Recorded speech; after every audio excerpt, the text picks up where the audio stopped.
You are what you do. You can say any amount of things that you want to say, but what you do is what everybody sees. People are like, oh, I'm just going to JV it.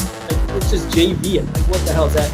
I cannot tell you how excited I am to hang out with you guys today. So thank you so much. Well, then that end buyer could come back and say, well, I didn't fully understand that it was subject to. That's not a thing. Like, the SEC has thought of all of these things. They've been here since 1932. And you can do what you want with your property. Buyers have time, they have negotiating power, they have options. Oh my gosh, I am blown away by your inexperience, and they've been in business 20 years. And that includes things other people put on your property, right? It's your property to be okay. Suddenly, Cousin Jimmy's in a lawsuit. A novation is replacing one contract or one obligation with another. Out with the old, in with the new. Yes.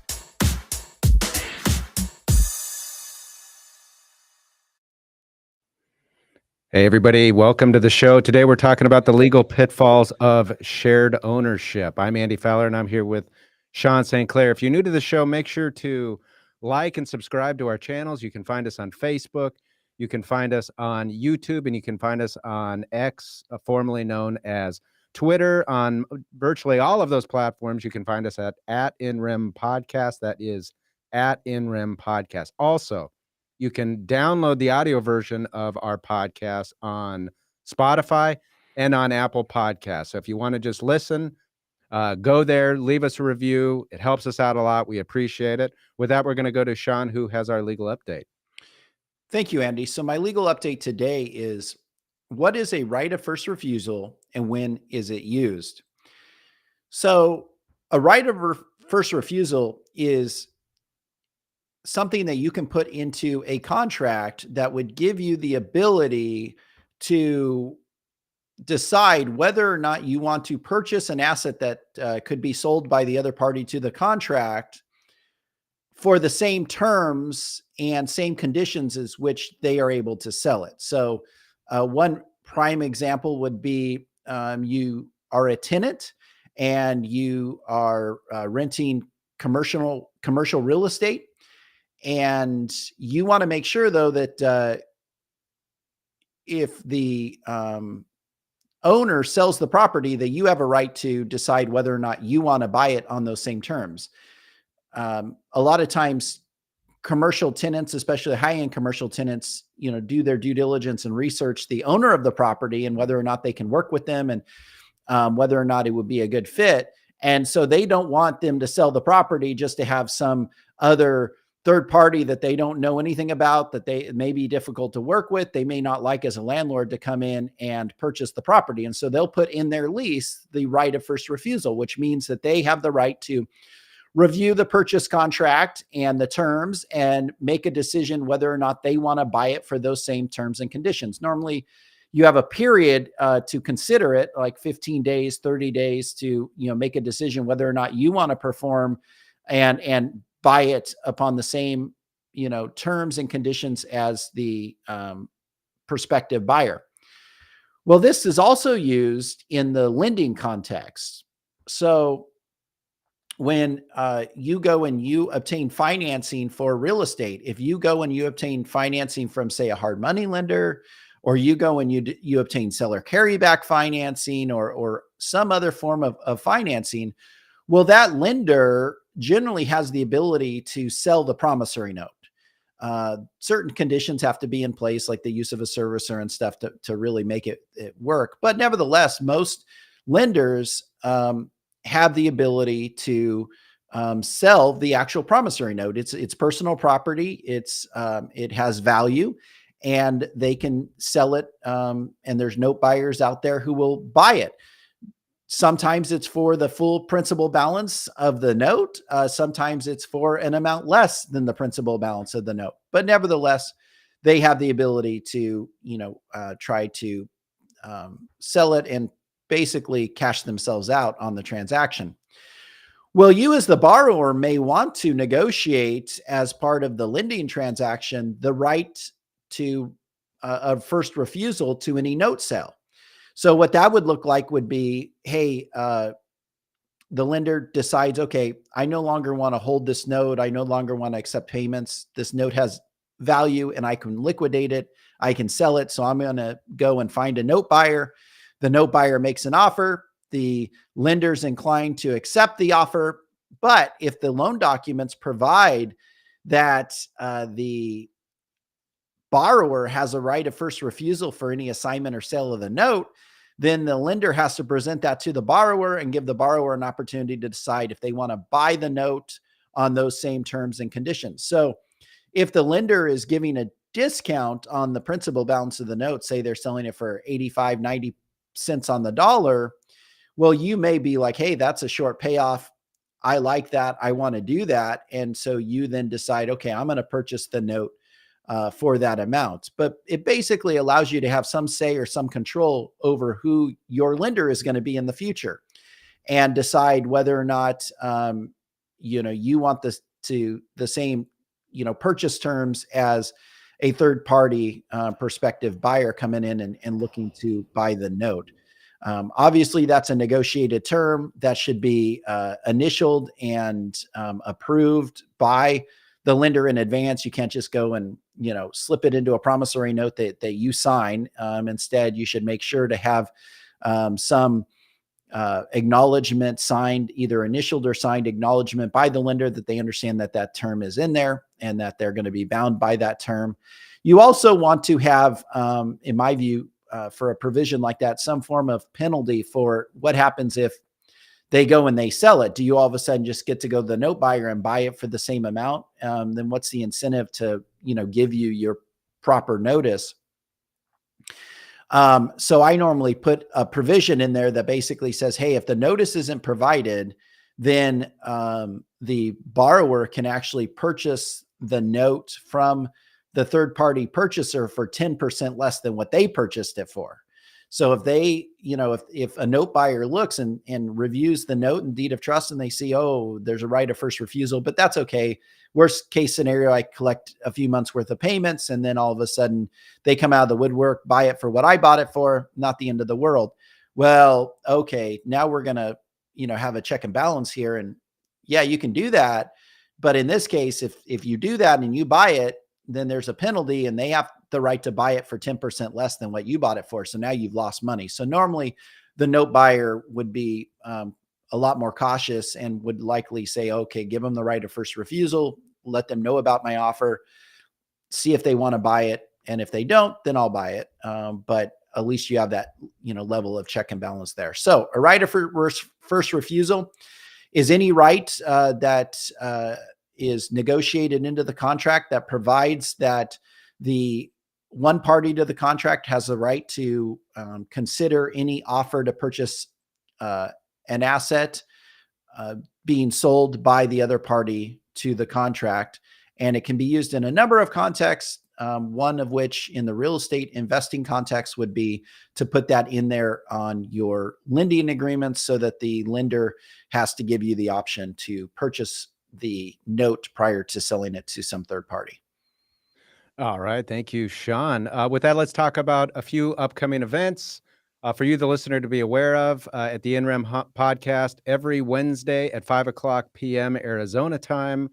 So adjust your calendars respectfully, depending on what state that you're in. We host the Creative Finance Collective. The Creative Finance Collective is just that, a collection, a membership of attorneys and professionals in the space of creative finance who get together weekly to just say, hey, what's up, and talk about creative finance, what they're seeing in the space, what they're doing in the space, how they're, what they're, new legal issues that they're running into. It's a chance for us to work through those issues and those questions and talk about them. But it's a chance for you, the listener, to participate because we make ourselves available for the entire hour, available to you for questions. So any question that you have, there is no question that we won't address regarding creative finance. So be there and talk with us, engage with us. We make ourselves available.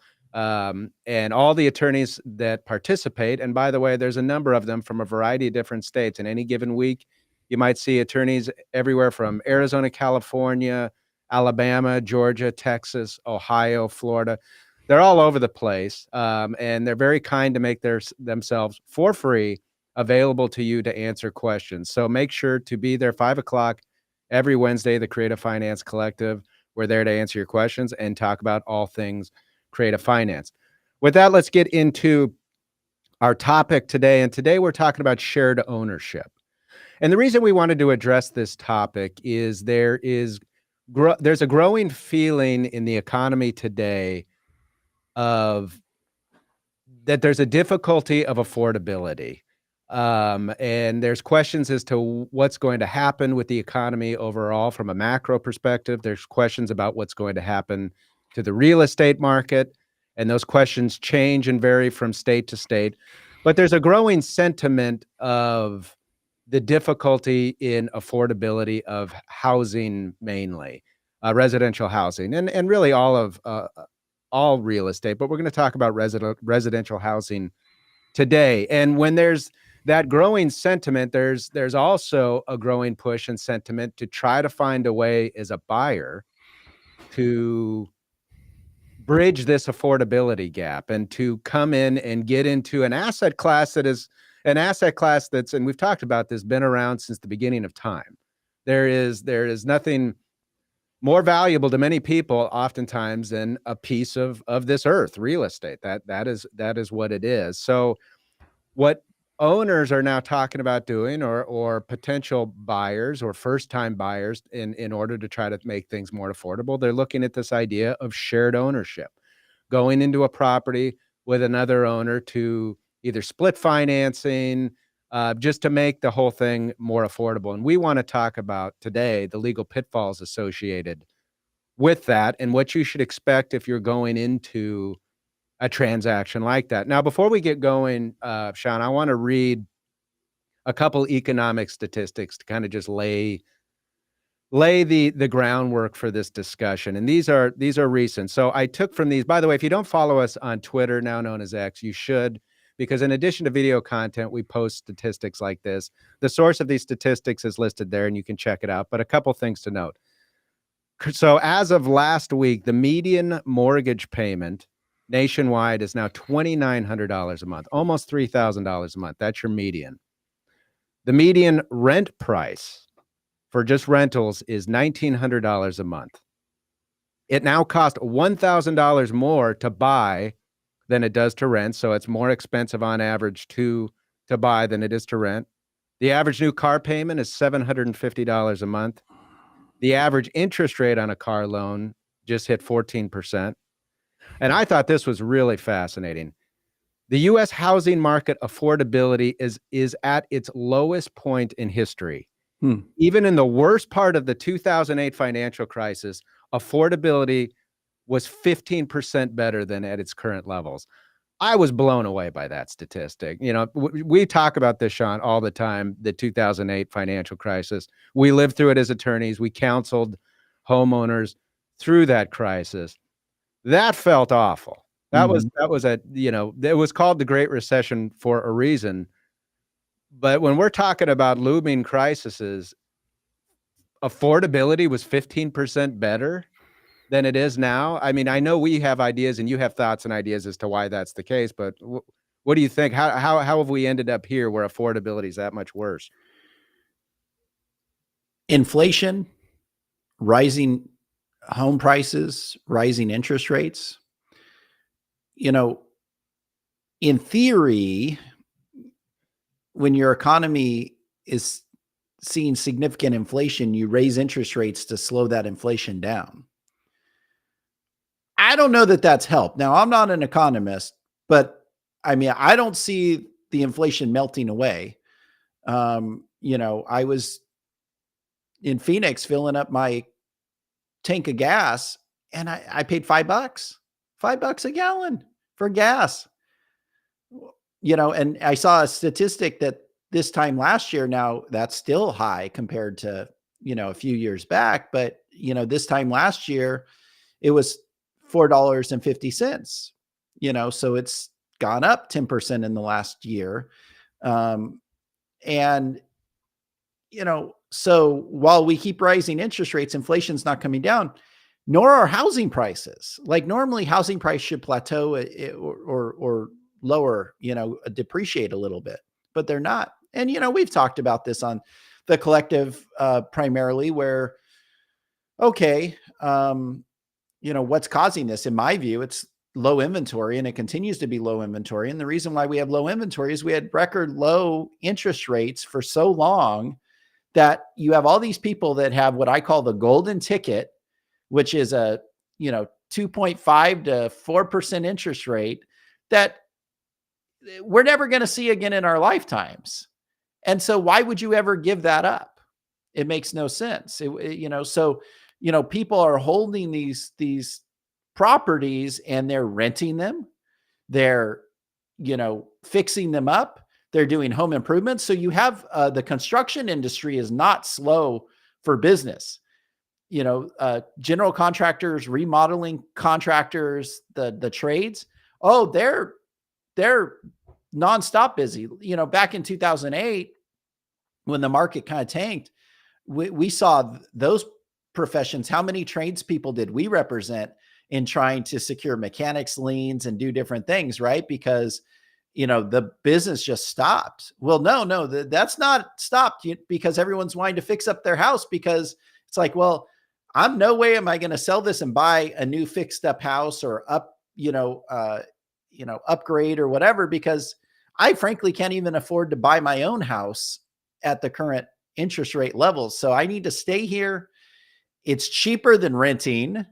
And I need to fix up my house. And so you have, this kind of almost like an underground market that's happening that no one, I don't know, has predicted or thought about when we're jacking up these interest rates to say, okay, well, how is this really going to slow inflation if nobody's going to, if we're not going to increase the inventory of, houses and things like that on the market?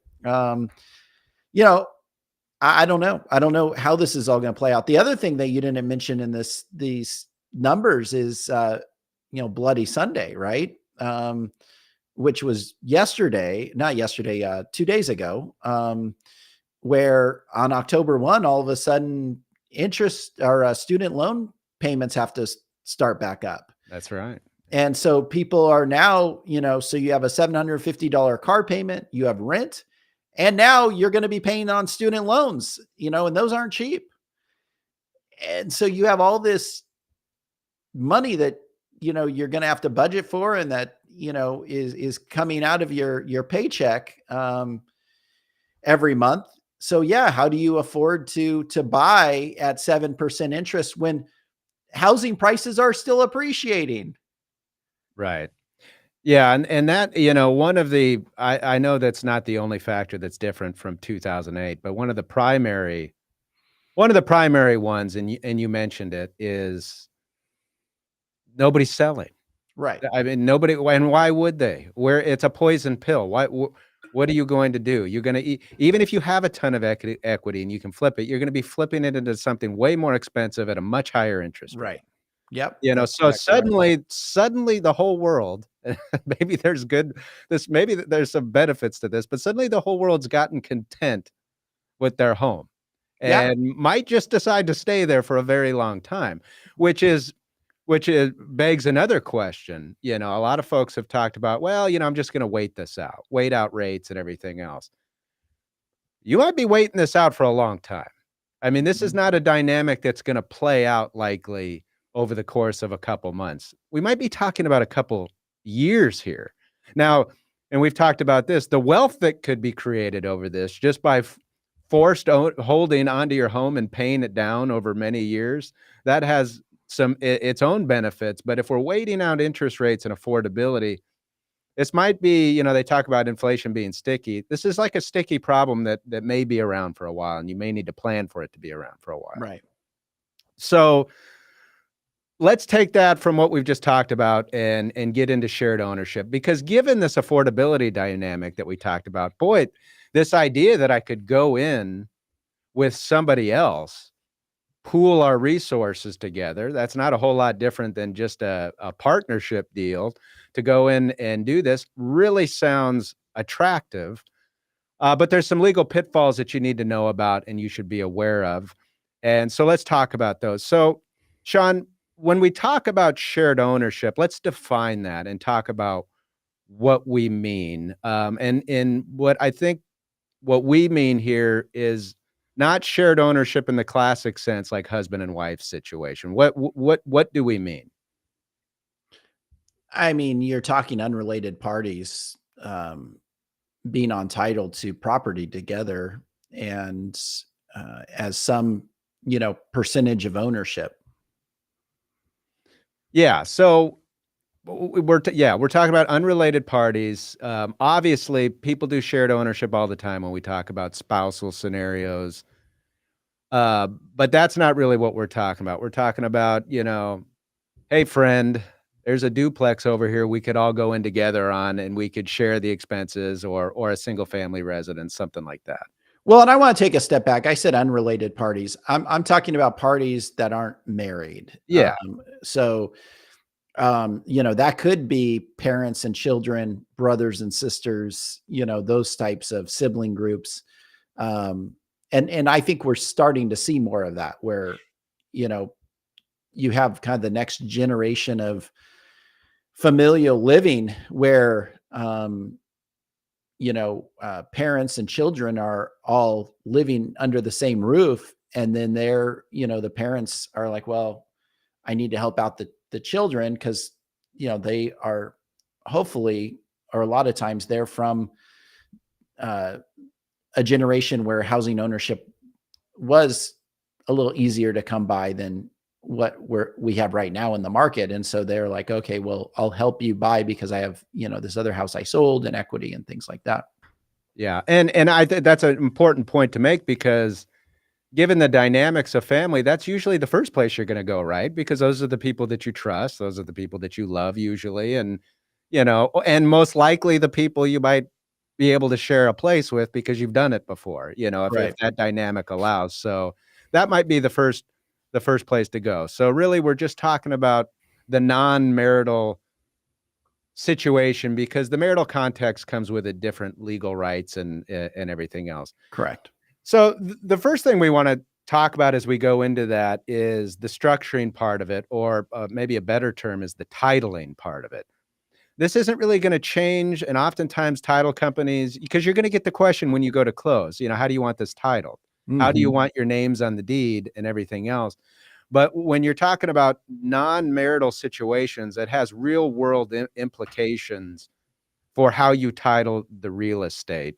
So Sean, why don't you kind of set out the typical ways we see ownership on a deed and what we need to start thinking about in how we want to title this if we're going to go in with, say, our brother or our friend or our parents. So you basically have two ways to title property if it's going to be individuals who own it, humans that own it as opposed to entities.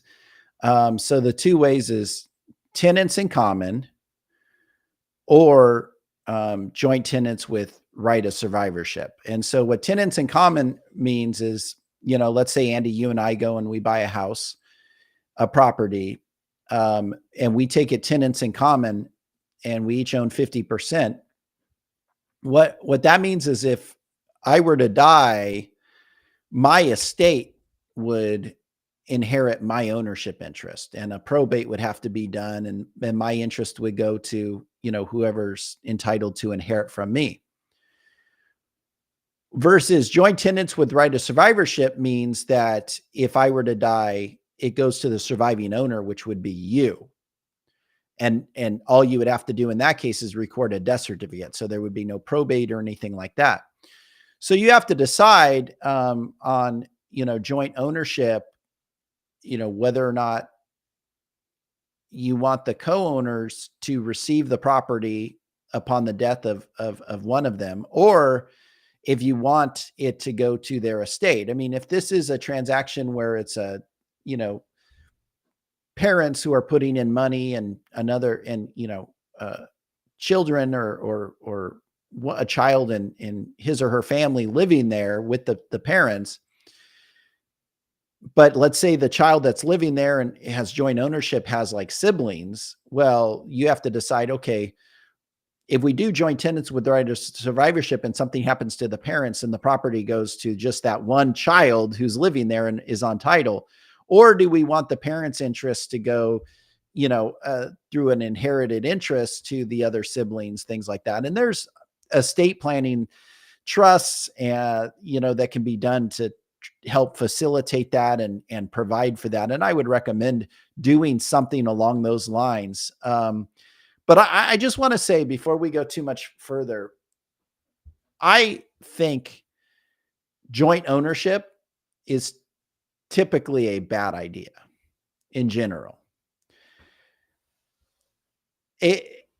While it seems to make sense, there's a lot of pitfalls that we will obviously go through. So even though I'm going through and giving the options and, hey, you can do estate planning, you can do all these nifty things, in my view, it's a very risky proposition, because I've seen the back end where things have gone awry and it's created major problems for the, joint owners of the property. So just for what it's worth, I generally think it's a bad idea, but that's not to say that, hey, in this state that we're in with the housing market and the economy, you sometimes have to do what you have to do and take the risk. So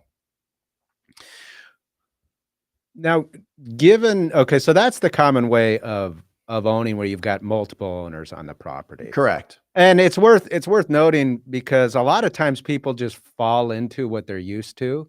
So if they've bought property in the past and they owned it with a spouse, let's say, it was like, well, community property with rights of survivorship, or the equivalent in your context of joint tenancy with right of survivorship. Well, if you do that, the implications are really problematic, or they can be, because if you pass and you've got kids and you wanted your 50% to go to your kids, it's not going there. It's going to the other owner.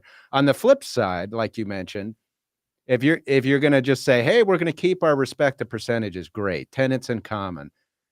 Well, there's not a quick and fast transfer of that ownership interest. That's going to be subject to probate unless you set up a trust and the trust own it. So that that ownership, even though that protects your share, creates new planning problems that need to be thought through on the front end, whether you're going to do a will or whether you want to avoid probate, do the trust, so on and so forth. You mentioned that. So that's important. Go ahead. Yeah. So we've had clients who have done joint ownership for one reason or the other. And in that case, we've just set up, and I think the best thing to do is to set up, two trusts. They can either be the family trust of each owner, or it could be a specific trust to just hold that real estate. And it's a revocable trust. So there's no like asset planning protection or tax protection with them. It's just simply to avoid probate. And each owner takes their interest in the trust as opposed to in their individual name. That way, if something happens to one of the owners, then it just goes by way of the trust, and you don't have to do probate or anything like that. And it's a lot simpler. But to your point, if you take it in individual names with tenants in common, you're going to have to do probate, and it's a process.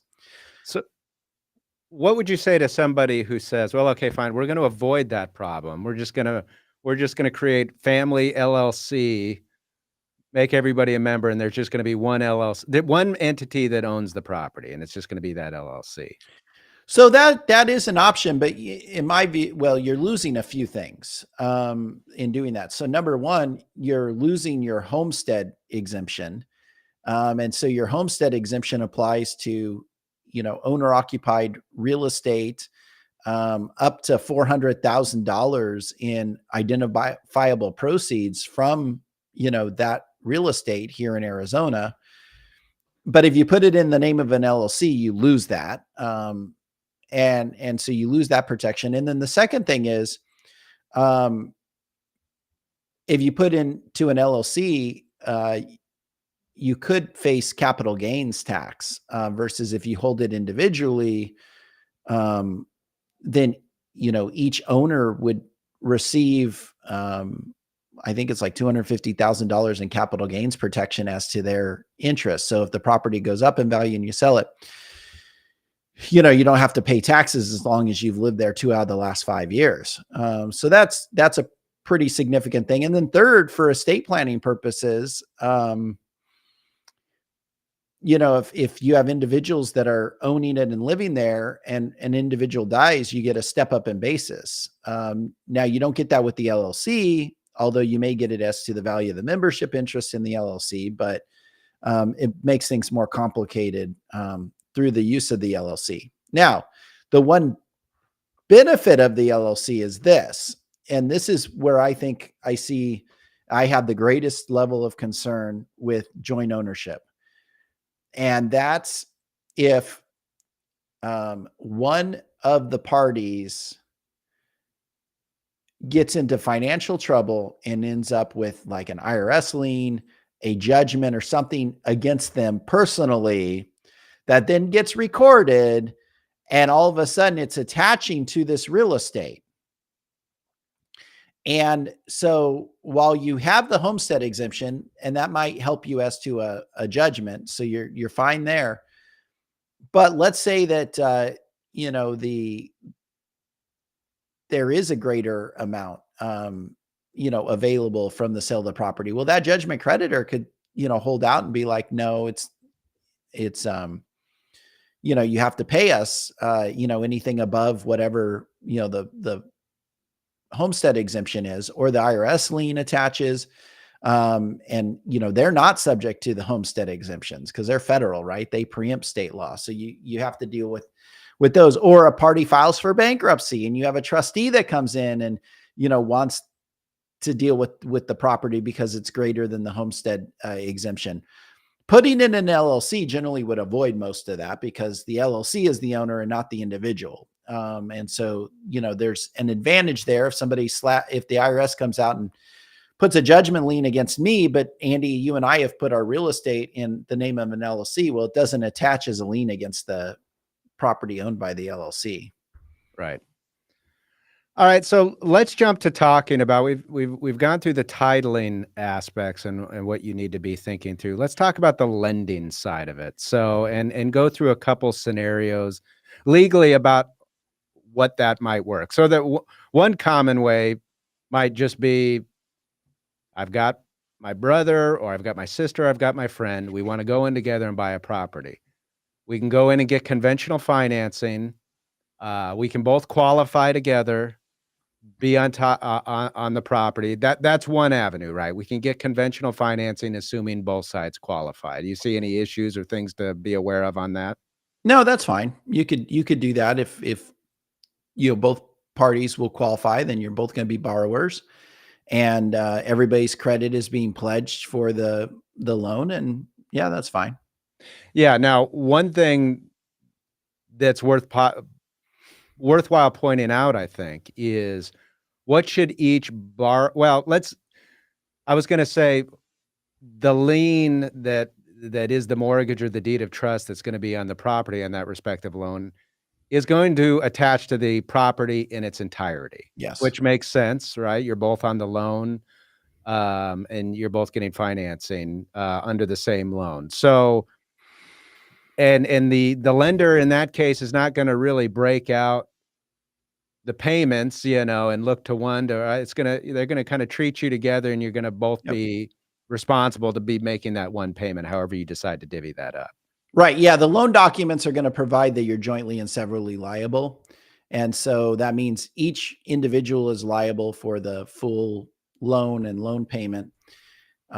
So yeah, the lender doesn't care who makes the payment. They just care that the money's coming in the door. And if you don't make it, then they're going to try to hold everybody responsible. So, another scenario is kind of one that you talked a little bit about before. You've got a parent maybe who feels bad about the affordability issue. Maybe they own their property in its entirety. Maybe they don't. I'm not sure that it really matters. They've got their own financing, but they decide to bring in a child as an equal owner to the property. But that child does not have, either they're going to need to go get their own financing, or the homeowner or the parent is going to do some sort of carryback financing. They can do that, right? Yeah, you can do it that way. So now if you go and obtain third-party financing, so let's say you're buying the house for 400,000, the parents are bringing $200,000 table to the table, and the kids are bringing $200,000 in a loan to the table.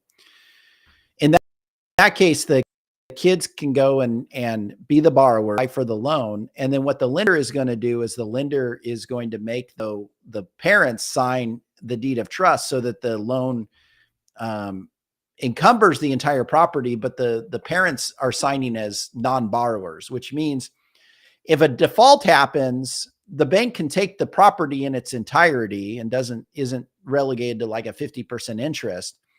But the credit reporting does not affect the parents because the parents were the borrowers. So it won't show up on their credit score. And if you're in a state other than an anti-deficiency state, so in Arizona, we're anti-deficiency, but if you're outside of Arizona, the only ones that would be, liable if the lender's not able to recover their full loan balance would be the children and not the parents. But they're pledging the entirety of the property, including the parents' interests in that property, to obtain the loan. Yeah, that would be the biggest risk to the parent, right? That if they don't pay and the parents can't cover that Right. new loan, yeah, it's not like it's just going to attach to that 50%. Now, it Right. could theoretically if you negotiated that, but no conventional lender is going to agree to that. No, now the parents could agree to something like that if they bought it in cash and then financed, a portion of it or something like that. You could structure it that way, but no. Now, the parents could also do seller. They could carry it themselves, right? Or their kids' Correct. loans, and they could record their own lien against the property, and should Yep. the kids not. Or at least against the kids' 50% interest in the property. Yeah. Right. Yeah. We talked about this, and in all of those cases, the biggest risk, obviously, is when you joint own. It's especially if you bring in conventional financing, is you risk losing the property if they fail to pay. Any other risks that you see with the financing side of it, outside of the lenders? I suppose there's always the bankruptcy issue. Yeah, the bankruptcy issue. But if everybody's living there, then at least here in Arizona, we have a pretty good homestead protection. But yeah, no, the main risk is, hey, the lender takes the whole property if you're dealing with a third party lender. Let's talk about rights and obligations of joint tenants. This reminds me, the law, now we're in Arizona, so you would need to look at your respective state that you're looking to do this in. But in Arizona, and I suspect this is similar in a lot of places, the law on ownership or rights of joint owners is kind of like the law of joint members in an LLC, which is like if you don't contract around it, there's already a body of law that says what your obligations are and what your Right. duties are as joint owners. But why don't we go and kind of walk through what the duties automatically are as joint owners? Because the assumption is going to be if you add them onto the deed that you're 50-50 owners, unless you for some reason say otherwise. So what does that look like? So equal obligations as to rent, expenses, improvements, taxes, so on and so forth? Yeah. So whatever your percentage of ownership is. So if you own 50%, you're responsible for paying 50% of the taxes, 50% of the insurance, 50% of the maintenance upkeep on the property, 50% of any assessments or other improvements that need to be done. So, you're basically responsible for 50%. And, if another owner steps in and takes care of 100% of it because you didn't take care of your 50%, then that is sorted out if the property is ever, sold or there's a forced sale of the property or something like that, then the owners amongst themselves kind of sort it out. Now, one could argue it's not needed, but a lot of times I think specificity could help. In this kind of context, would you generally recommend that parties going into this have some sort of joint tenancy agreement outlining what those responsibilities are? Yeah, it really depends upon the nature of the relationship. So, if you're an only child and your parents go in with you, and they're living there and you're living there, and you guys are, you know, kind of figuring things out as you go, and you're going to be the only one to inherit your parents' interests if something happens to them, type of thing. Yeah, it's still good to have something, but at the end of the day, like if the parents pay 100% or you pay 100%, it doesn't matter because it kind of is, in theory, all going Washes out in to the end. wash out in the end, Yeah. right? But let's say that the you go in with your parents and the deal is 50-50, and the parents are, and rightfully so, insistent upon, hey, look, we have 2 other children besides you to provide for if something happens to us. And we want to make sure that our, interest goes to them, and that it's all, everything's, equal, and we're each sharing the load here, and you're not basically pulling funds from your siblings. In that case, yeah, I think an agreement would be good, which says that, you're going to agree 50-50. And if one party jumps in and has to pay the other, or pay, expenses of the other and pay 100% when they should only be paying 50, that, it all, it at the end, you guys do an accounting, and figure it out when the property is either sold, when there's a for sale, or if somebody passes away. You have that accounting feature to figure out, who pays what, so if the child dies and the parents are still living, then they would be essentially, if they had to pay 100% of a lot of the stuff for the child and the child dies, then they would be creditors of the, child's estate, that type of thing. Or, if the child pays 100% and they die, then, the parents would owe money to the child's estate, if you will.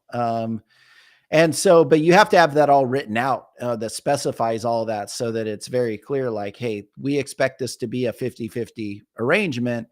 And it's not a complicated agreement, it's a co-ownership agreement.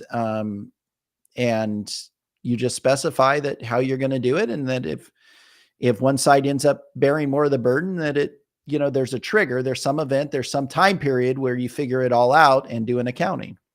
Yeah, what's interesting is there's a few different types of utilities I've seen in my experience that you want to plan for in these types of situations. Some utilities can be evenly, obviously you can approach this by, okay, we're 50-50 owners, we just split it 50-50. Right. Okay, that's fine. But when you get into a house, 50-50 makes sense from an ownership perspective, but doesn't always make sense from a usage perspective. So let me give you an example. I go in with my, cousin, and they got a family, and we're going to go in together, and he's got a family of 6. We're going to go get a big house, and I've got a family of 3. Okay. My family of 3 is going in with regard to certain utilities, is going to use them not as heavily as this family of 6. Some they will. For example, water, right? Water is now, unless you have separate meters, but who's going to have a separate meter, right? Unless they go find some duplex with separate meters, that's not going to happen. It's all going to be 1 meter. So you're going to be dealing with 1 meter. So how do you figure that out? Well, because something like water it makes sense that it would be more with the more people that are using. You've got more people taking showers, more people filling up their waters at the RO system versus the family of 3. So how do you apportion that? A joint property agreement can help determine, okay, on this kind of utility, we're going to do it we're going to apportion this, and you could do it by a percentage, but apportion this based on size. But not all utilities are like that. Air conditioning, HVAC, electric, some of those kind of things can be hard, more difficult, but some of those types of utilities aren't so much dependent upon how many users there are, but how big the space is, right? So you might have a situation where the family of 6 needs in a given maybe shared whatever you did, maybe 2,000 square feet, whereas in the family of three is taking up 1,000, right? So now you might look to square footage as an indicator to help you figure out your shared kind of percentage of usage on those kind of things. Because again, you're talking about a situation where you don't always aren't going to have um, the equal type of usage. You can also have situations where maybe one joint owner is using part of the property and they're using the pool where another one isn't. That requires a lot more electric, those kind of things. So that is one thing that I would recommend people plan for is certain types of utilities don't lend themselves necessarily to 50/50. And if you plan for that ahead of time, based on maybe some will lend themselves to square footage that you're using, others will lend themselves to the amount of individuals that you have using that kind of stuff. But think through that. That can be a major because you won't plan for that on the front end, but what'll happen, of course, is you go for a year and you're like, "Man, the water bill's huge." You know cousin Vinny's, it's got the shower going all day long, "This is killing me." And if you plan for that kind of usage, that can help there. Um Let's talk about the risks. Okay, so we've talked about how to plan for this. We've mentioned some of the risks associated with joint ownership, but let's get into that and what the fallout is. And of course, the biggest risk, like in any contract, is that the other side's not going to carry their weight. They're not going to pay for the roof that needs to be done. They're not going to pay for the plaster on the pool that needs to be done. So you're doing it. We'll talk about how you can get that back out after the fact, but that's a big risk. Two, they're just not paying the mortgage, right? And you're left paying it. So let's get into some of that. First big ones, depending on how you structure the financing, if you're dealing with a lender, somebody might wreck your credit, right? I mean, you're kind of tied to Yeah. somebody else, whether you like it or not, and your credit may be hit if you can't pay. Yeah, if everybody goes onto the loan, but there's an agreement in place that, one party is going to, make the monthly mortgage payments and they don't make it, then, and you're a borrower, then your credit's going to be damaged. And you may have to then step up and, pay that mortgage until you can do something to resolve the problem. Foreclosure is another risk. If you Yep. depending on your financing, if they can't pay and as a result of their failure to pay, you can't come up with the entire mortgage, which is likely, right? Because you went into this Yep. situation because the affordability was too expensive on your own. You're not gonna the bank's not gonna come in and just foreclose that 50% interest of the other party and leave yours. They're gonna come in and boot you all out. Another big risk. Another factor I don't think most people appreciate, and we've talked about this on a lot of different shows, what you need to do. But Sean, if we go and buy a property together and our families are living there well, you would never do this, so I'll put it on me. If I stop paying my rent, you can't go evict me, right? Right. No. Yeah.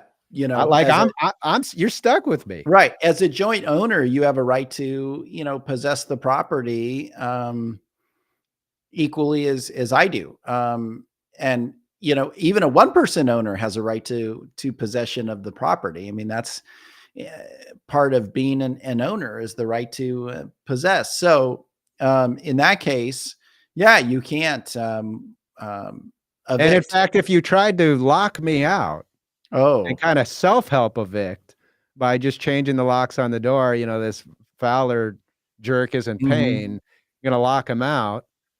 You're liable to me for damages for ouster probably at that point. Correct. Yeah, that's exactly right. So, um, yeah, so that is a risk is that one person basically stops performing and then squats in the property for as long as they can. Yeah, so, I mean, really, you're only unless for some reason you're a parent who did a seller carryback financing and you've got a lien and they're not paying, you could foreclose. That would be the Correct. ideal fast way. Yeah. It wouldn't be great for Thanksgiving dinner, but that would be the Right. fastest way. Yeah. But if you don't have that, you're dealing with a conventional financing, we're really talking about a partition, right? Correct. And that's the way to do it. So if you have one joint owner that's not carrying their weight and you're like, okay, well, this isn't working out, let's move on, then you can partition. However, the partition in and of itself is a risk. And what I mean by that is, I said, well, if somebody's not carrying their weight, you could partition. Well, no, let's say everybody's, it's going on fine. Everything's good. And, you have a parent that's living there and things are good and blah, blah, blah, blah, blah. And a sibling kind of, finds out maybe about the living arrangement and was like, oh, well, I want to do that. Like, why wasn't I given that option? You know what I mean? And so they go and they start talking to the parent and they convince the parent like, hey, why don't you, unload this property and come live with me? Well, the parent has a right to go into court and force to sell the property, to partition the property. And if the, child and his or her family that, is living there was reliant upon the parent to get into the property, they probably can't afford another property. So now they're renting again. Because the parent, any joint owner has the right to basically sell the property. And when the property's sold, everybody's out and the court can order that. So if you're like, well, no, I like my home, I want to stay here, but you don't have the ability to refinance because once again, it required the parent for you to get into the house and you can't afford the house on your own. Basically, that house is going to be sold. The court will order that house sold and will order you out of that house and you're out. You're stuck moving into, a rental at that point if you can't afford anything else. So that's a major risk of joint ownership as well, is that you don't have to be a joint owner with somebody. You can always go and either sell your interest to it. You could even sell your interest to a third party, or you can, go into court and ask the court to force the sale through a partition and basically boot the other owner out. And even if the other owner was doing nothing wrong, they were, doing what they were supposed to do under your guys' agreement. You don't have to show that the other owner did anything wrong. They breached your agreement. They didn't perform. You just, as a joint owner, you do not have to own property and you can't be forced to hold on to property. You have the right to force the sale of the property. And that's a major risk. Now, the flip side of that is that maybe everything's going great. Everybody's making their payments and you get a new job and you're going to go move out of state. And the other owner's like, I don't care.